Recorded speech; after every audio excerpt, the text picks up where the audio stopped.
Our team contacts thousands of debtors on a weekly basis to chase them for late payment, and as a collections company, over the years we've heard hundreds of excuses for why payments are late. Many of the excuses are genuine, however many of them are also stalling tactics to take even longer to pay. If your customer claims that they've lost their invoice, it's always worthwhile checking that that's the only reason why they haven't paid while you have them on the telephone or via email. Immediately send them another copy of the invoice, preferably by email or by fax. If you can, it's always best practice to send invoices out by email so you can check that they've actually been read and received. It's also best practice, where possible, to give your customer a call before the due date so you can find out earlier if they have genuinely lost an invoice or work out if there are any other disputes that might be slowing up payment.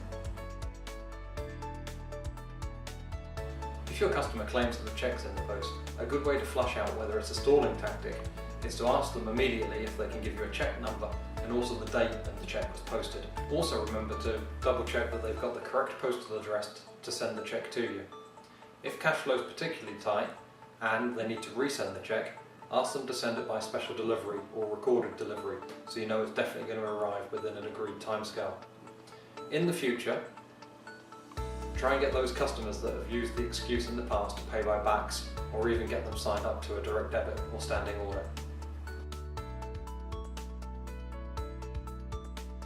If your customer disputes an invoice, your first move should be to try and quantify the undisputed amount of the invoice and agree a payment date for that amount. This will allow you then to get to the bottom of the dispute and free up the rest of the payment in due course.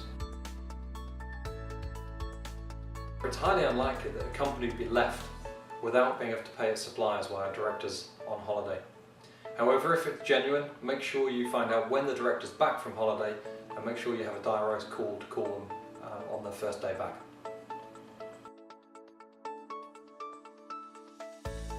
With more and more businesses relying on the internet to do their business banking, this could be a genuine excuse. However, in the meantime, there's no reason for them not to send a cheque to cover their payment. If they resist doing this, then probably technical difficulties aren't a genuine excuse. If the customer's local, you could always offer to go in and pick up a cheque when you're passing. For more credit control tips and free downloads, please visit our website.